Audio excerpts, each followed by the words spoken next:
Good morning students, स्वागत है आपका आज की इस वीडियो में। आज हम क्लास 8th में अपृत गद्यांश को हल करेंगे।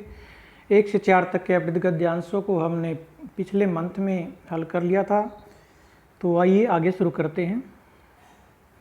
आगे है हमारा 5वां गद्यांश है। सबसे पहले इसकी हिंदी को कर लेते हैं। भारतवर्षस्य प्रसिद्धा पवित्रतमा च नदी भागीरथी अस्ति। भारतवर्षस्य भारत की प्रसिद्ध और पवित्र नदी भागीरथी है। भागीरथी किसको कहते हैं? गंगा को। यानी कि भारतवर्ष की यानी भारत की प्रसिद्ध और पवित्र नदी गंगा है। ठीक है। इयम नदी हिमालयात निर्गछति। यह नदी हिमालय से निकलती है।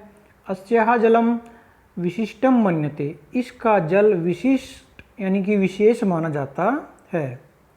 ठीक है। अस्याः तीरे विविधानि नगराणि वर्तन्ते। अस्याः इसके तीरे क्या होता है? किनारे पर। विविधानि नगराणि अनेक नगर वर्तन्ते हैं। इसके किनारे पर अनेक नगर हैं, यानी कि अनेक नगर बसे हुए हैं। तेषु हरिद्वारम वाराणसी च प्रसिद्धि।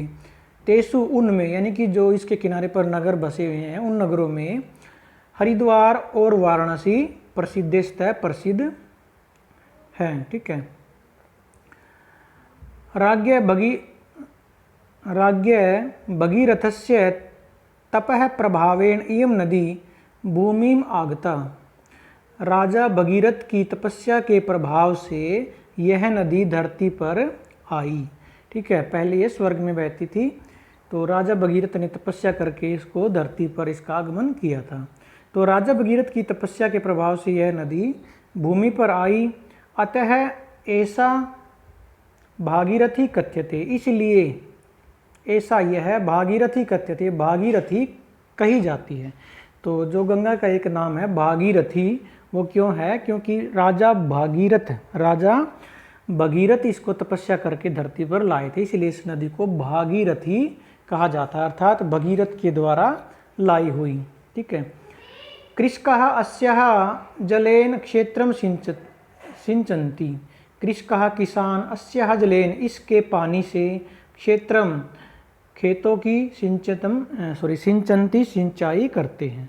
किसान इसके पानी से खेत सींचते हैं। जनाः श्रद्धया अत्र आगत्य स्नानं कुर्वन्ति। लोग श्रद्धा से यहाँ आकर स्नान करते हैं।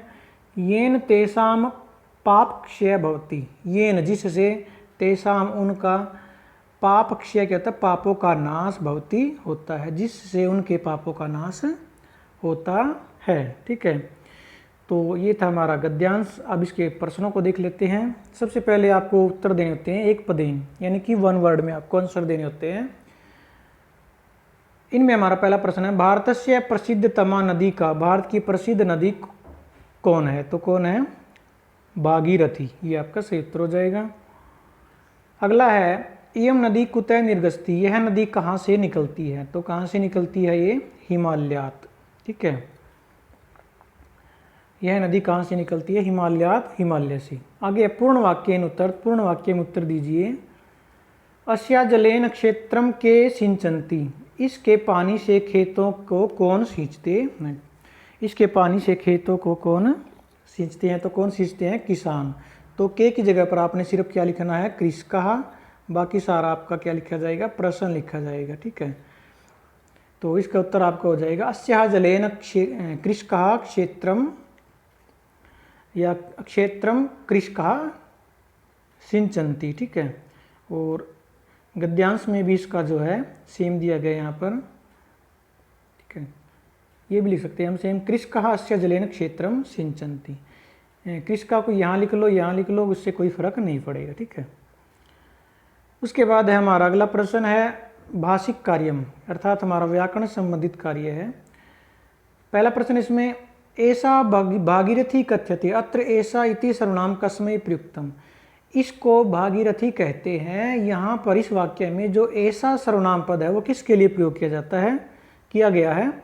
तो जैसे कि आपको पता है कि ऐसा किसके लिए प्रयोग किया गया है? गंगा नदी के लिए, यानी भागीरथी के लिए।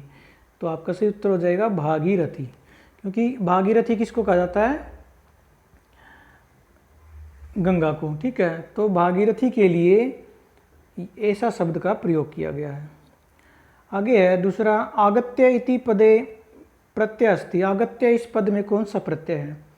तो आगत्य को जब हम अलग अलग करेंगे तो आ उपसर्ग इसमें, ठीक है, जिसे हम आंग भी बोलते हैं, गम धातु है और लेप प्रत्यय है। तो यहाँ पर सिर्फ आपसे प्रत्यय पूछा है तो कौन सा हो जाएगा?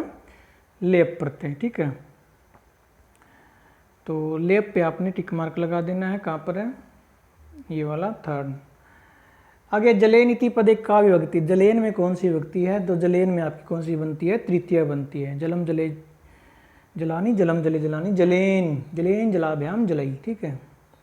आगे कहता है कि अंतिम वाक्यात एकम अव्यपदम चित्वा लिखत।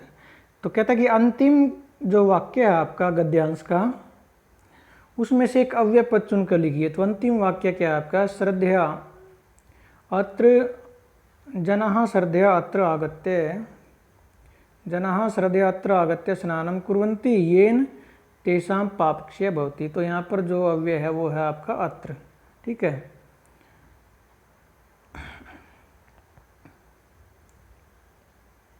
या तो आगत्य ये भी आपका अव्यय में ही आएगा, ठीक है।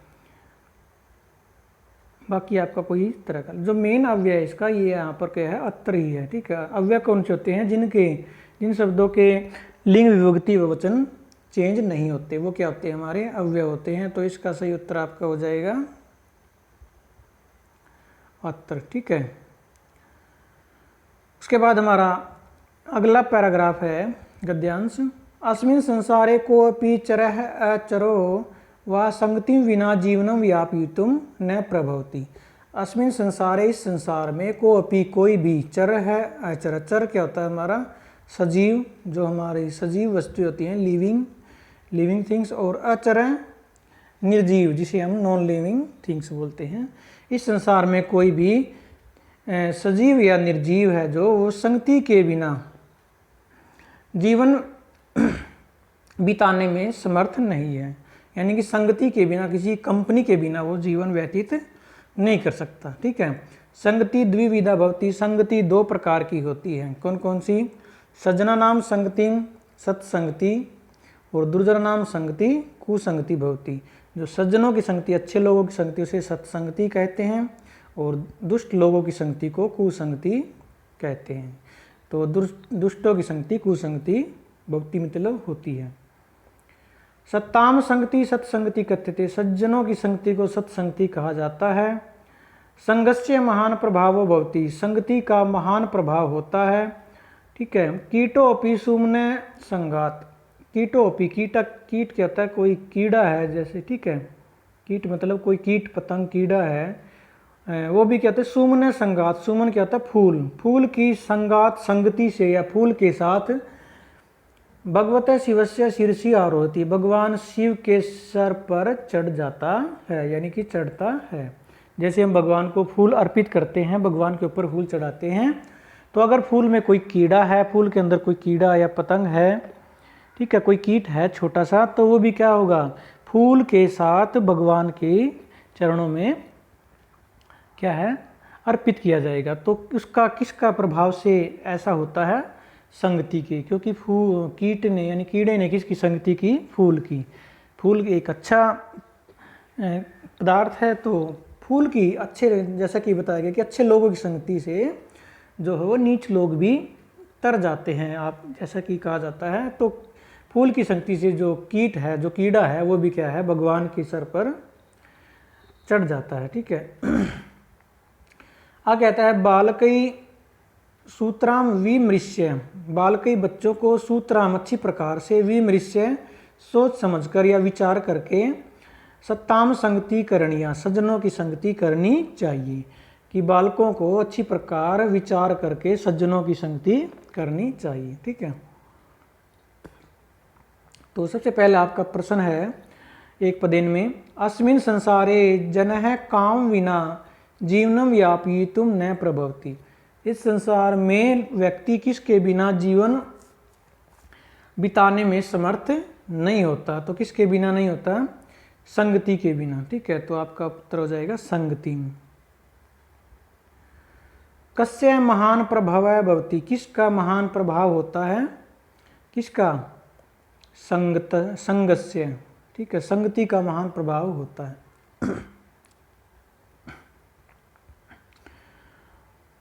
उसके बाद आपका पूर्ण वाक्य में सुमने संगात कै भगवता शिवस्य शीर्षि आरोती, कहता है कि फूल के संगति से कौन भगवान शिव के सिर पर चढ़ता है? तो कौन चढ़ता है? कीट है। तो सिर्फ आपने क्या चेंज करना, कै की जगह पर कीटा लिखना, बाकी सारा प्रश्न लिख देंगे सी, ठीक है।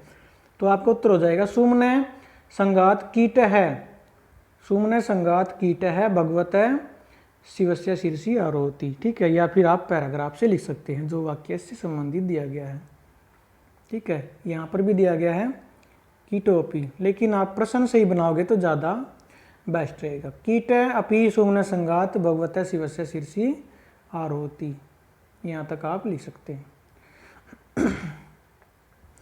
उसके बाद आपका अगला प्रश्न है, भाषिक कार्य है, कहता कि कुसंगति इति पदस्य अत्र कै पर्याय विपर्य, विपर्य क्या होता है? विलोम पद, यानी कि उल्टा, ठीक है।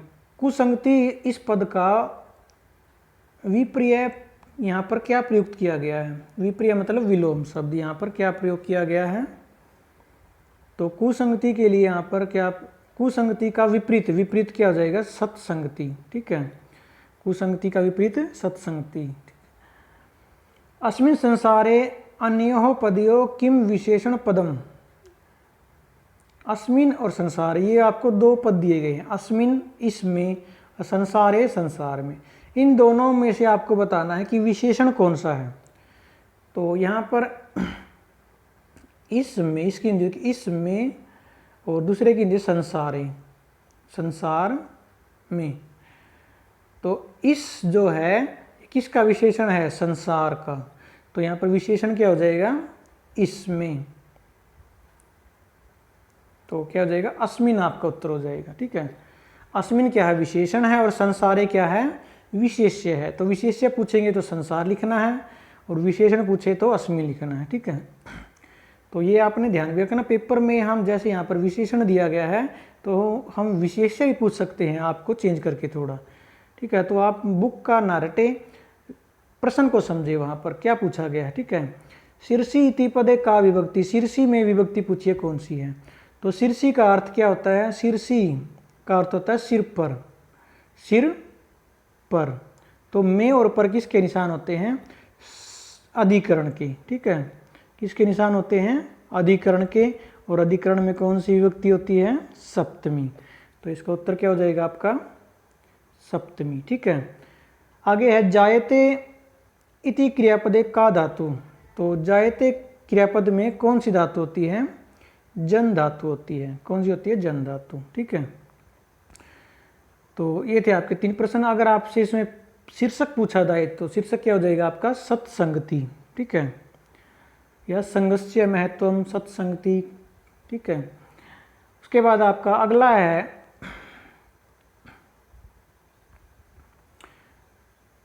मोक्ष। मोक्ष चतुर्थ पुरुषार्थ है।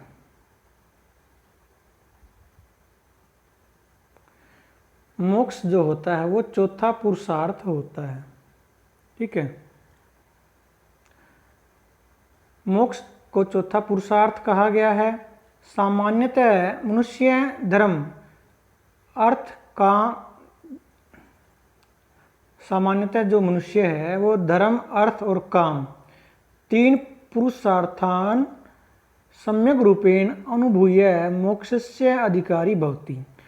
तो जो हमारे पुरुषार्थ होते हैं, ठीक है, पुरुषार्थ जो होते हैं वो 4 होते हैं। एक 3 यहाँ पर दिए गए, कौन कौन से? धर्म, धर्म, अर्थ यानी कि पैसा, काम, काम यानी कि लालसा, किसी के प्रति हमारी लालसा, किसी काम के प्रति या किसी भी पदार्थ के प्रति। ये 3 तो ये हैं, और चौथा क्या है? मोक्ष। ये 4 हमारे क्या होते हैं? पुरुषार्थ होते हैं। तो ये चौथा पुरुषार्थ कब मिलता है? इन तीनों का पालन करते हुए, सम्यक रूप से पालन। तो कहता है कि सामान्यतः मनुष्य धर्म अर्थ और काम इन 3 पुरुषार्थों का सम्यक रूप से यानी अच्छी प्रकार से अनुभव करते हुए ही मोक्ष का अधिकारी होता है, यानी कि मोक्ष को प्राप्त कर सकता है अगर वो इन तीनों को अच्छे से इनको अनुभव करे। ठीक है, आगे कहता है मोक्षो नाम त्रिविध दुखेभ्य सर्वथा मुक्ति। तो मोक्ष किसे कहते हैं हम? त्रिविध दुखेभ्य सर्वथा मुक्ति, तीनों प्रकार के दुखों से पूरी तरह से मुक्ति को ही हम क्या कहते हैं? मोक्ष। मोक्ष तीन प्रकार के दुखों से पूरी तरह से मुक्ति ही मोक्ष कही जाती है। तीन प्रकार के कौन कौन से? जो ये तीन हमारे जो पुरुषार्थ है, जब व्यक्ति इन तीनों से मुक्त हो जाता है, ठीक है, तो उसे क्या प्राप्त हो जाता है? मोक्ष प्राप्त हो जाता है। जब व्यक्ति धर्म अर्थ और काम से दूर हो जाता है, ठीक है, इनसे विरक्त हो जाता है, तो उसे क्या मिलता है? मोक्ष की प्राप्ति होती है। ठीक है, तो यह कहता है कि मोक्ष तीनों प्रकार के दुखों से सर्वथा मुक्ति को ही कहा जाता है। निर्वाणम इति मोक्षस्य अपरे पर्याय। निर्वाण, निर्वाण इस मोक्ष का क्या है? दूसरा पर्यायवाची है। निर्वाण कहते हैं हम एक प्रकार से कि इस जन्म मरण के बंधन से मुक्त हो जाना। ठीक है, जन्म मृत्यु से मुक्त हो जाना क्या होता है? निर्वाण। ठीक है, तो निर्वाण क्या है? वो मोक्ष का पर्यायवाची शब्द है। निर्वाण किसके लिए प्रयोग करते हैं? जैसे महात्मा बुद्ध ने निर्वाण प्राप्त किया, तो बड़े बड़े जो ज्ञानी लोग हैं, सन्यासी साधु लोग हैं, जब वो उनका देहांत होता है तो उसको हम क्या बोलते हैं? निर्वाण बोलते हैं। ठीक है, जो आम व्यक्ति उसके लिए हम मृत्यु शब्द यूज करते हैं। ठीक है, और जैसे कोई थोड़ा सा अच्छे काम करता है उसके लिए स्वर्ग सिधार गया, इस तरह से प्रयोग करते हैं। लेकिन जो बहुत ही महान लोग हैं, साधु संत हैं, इन्होंने बहुत ही तपस्या करके एक अनंत ज्ञान को प्राप्त किया है, उनके लिए हम क्या शब्द प्रयोग करते हैं? जब उनका देहांत होता है तो निर्वाण। जैसे महात्मा बुद्ध, महावीर, तो विवेकानंद, इस तरह के लोगों के लिए हम क्या करते हैं? निर्वाण शब्द का प्रयोग करते हैं। आगे कहता है यदा मानवस्य सकलः कामना शांतः भवन्ति। जब मानव की सकलः सभी कामनाएं शांतः शांत भवन्ति हो जाती हैं, जब मानव की सभी इच्छाएं शांत हो जाती हैं, यदा से मान अपमानयो समान तिष्ठति। जब वह मान और अपमान में, मान यानी सम्मान में और अपमान के समय में, यानी कि जब उसकी बेइज्जती होती है या उसका सम्मान होता है, इन दोनों अवस्थाओं में जब वह सम्मान तिष्ठति, एक समान रहता है। ठीक है, यानी कि जो सम्मान के समय न तो वो ज़्यादा खुश होता है और न ही जब उसका अपमान होता है उस समय वो दुखी नहीं होता है। यानी सुख और दुख में, कहने का अभिप्राय है कि सुख और दुख में एक समान रहता है। यदा से रागम द्वेषम च समान रूपेण त्यजति। जब वह राग, ये राग यानी प्रेम और द्वेष, वैर को समान रूपेण त्यजति, समान रूप से त्याग कर देता है, तदा से मोक्षम प्राप्त होती, तब वह मोक्ष को प्राप्त करता है। जब वह प्रेम और द्वेष को एक समान रूप से त्याग देता है तब वह मोक्ष को प्राप्त करता है। ठीक है, तो ये मोक्ष के बारे में है। तो इसका अगर आपसे शीर्षक पूछा जाए तो क्या हो जाएगा? मोक्ष। ठीक है, या मोक्ष प्राप्ति कह सकते हैं या खाली मोक्ष लिख सकते हैं। उसके बाद हमारा प्रश्न है पहला, एक पदेन उत्तर कह चतुर्थ है पुरुषार्थ है। चौथा पुरुषार्थ क्या है? तो आपको पता है चौथा पुरुषार्थ क्या होता है? मोक्ष है। ठीक है, अगला प्रश्न है यदा नर रागम द्वेषम च त्यजति तदा स कम प्राप्नोति। जब व्यक्ति प्रेम और वैर को छोड़ देता है तब वह किसको प्राप्त करता है? मोक्षम, मोक्ष को। तो दोनों का उत्तर क्या आ जाएगा? मोक्ष। आगे हमारा पूर्ण वाक्य उत्तरार्थ, पूरे वाक्य में उत्तर आपको लिखना है। मनुष्य कदा मोक्ष से अधिकारी भवति। मनुष्य कब मोक्ष का अधिकारी होता है? तो मोक्ष का अधिकारी कब होता है? सेकंड लाइन में हमारा आया था, जब यहाँ से लिखना है मनुष्य धर्म अर्थ काम त्रीन पुरुषार्थान सम्यक रूपेण अनुभूय मोक्षस्य अधिकारी भवति। ठीक है, तो ये आपका पूर्ण वाक्य का आंसर हो जाएगा कि मनुष्य जब धर्म अर्थ और काम, इन तीनों पुरुषार्थों को अच्छी प्रकार से अनुभव कर लेता है तो वो मोक्ष का अधिकारी बन जाता है। ठीक है, आगे आपका भाषिक कार्य में दिया गया पहला प्रश्न, अस्मिन गद्यांशे मोक्षस्य अपरः पर्याय। इस गद्यांश में मोक्ष का दूसरा पर्यायवाची क्या है? तो इसका पर्यायवाची क्या बताया था? निर्वाणम। ठीक है, निर्वाणम शब्द आपका पर्यायवाची के रूप में बताया गया था इसका। उसके बाद है प्राप्नोति अस्मिन पदे कः उपसर्ग प्रयुक्त है। प्राप्नोति में कौन सा उपसर्ग पूछा गया, कौन सा उपसर्ग प्रयोग किया गया है? तो प्राप्नोति जब में आपको उपसर्ग होता है पर उपसर्ग और आप धातु होती है। ठीक है, पर उपसर्ग प्लस आप धातु होती है, तो इसमें उपसर्ग पूछा गया तो कौन सा हो जाएगा? प्र उपसर्ग। तो आपका सही उत्तर हो जाएगा प्र। ठीक है, आगे है अनुभूय। अनुभूय अस्मिन पदे कै प्रत्यय। अनुभूय में आपका कौन सा प्रत्यय लगा हुआ है? तो अनु उपसर्ग है और भू धातु है और लेप प्रत्यय इसमें जुड़ा हुआ है। ठीक है, तो इसमें प्रत्यय पूछा है तो क्या हो जाएगा आपका? लेप। तो ये आपका सही उत्तर हो जाएगा फोर्थ। उसके बाद आपका मानवस्य सकलः कामना शांता भवन्ति अत्र किम कर्तृपदम। कहता है कि मानव की सभी इच्छाएं शांत होती हैं, यहाँ पर कर्ता क्या है? कर्ता पद कौन सा इस वाक्य में? तो कर्ता को ऐसे पता चलता है, हम क्रिया देखते हैं। क्रिया क्या हमारी? भवंती, शांत भवंती, ये हमारी क्रिया है, शांत हो जाती है। तो शांत क्या चीज़ होती है? मानव की कामना, हाँ सभी इच्छाएं। तो इच्छाएं शांत होती हैं। काम किसका हो रहा है? इच्छाओं का शांत होने का। तो इच्छा हमारा क्या है? कर्ता रहेगा। क्या रहेगा हमारा? कर्ता क्या हो जाएगा? कामना। क्योंकि शांत कौन हो रही है? कामनाएं। जो काम हो रहा है वो क्या होती है? क्रिया। ठीक है, और जिसके बारे में हो रहा है वो कर्ता हो जाएगा। ठीक है, तो ये था आपका एप्टित गद्यांश 7 जिसका हमने हल कर लिया। इसका जो है वो शीर्षक मैंने आपको बता दिया था, मोक्ष इसका शीर्षक हो जाएगा। ठीक है, तो आपने आज 5, 6 व 7 इन तीनों 5वें, 6वें व 7वें इन तीनों एप्टित गद्यांश को बुक में फिल कर लेना है। इनको अच्छे से एक बार समझ लेना है। सभी के एप्टित गद्यांश की आपको हिंदी आनी चाहिए और जो प्रश्न पूछे गए हैं उन सभी की हिंदी भी आपको पता होनी चाहिए कि क्या हमसे पूछा गया है, तभी आप सही उत्तर दे पाओगे। ठीक है, यदि आपको प्रश्न की हिंदी नहीं पता होगा तो आप सही उत्तर नहीं दे पाओगे। तो आज के लिए सिर्फ इतना ही। धन्यवाद।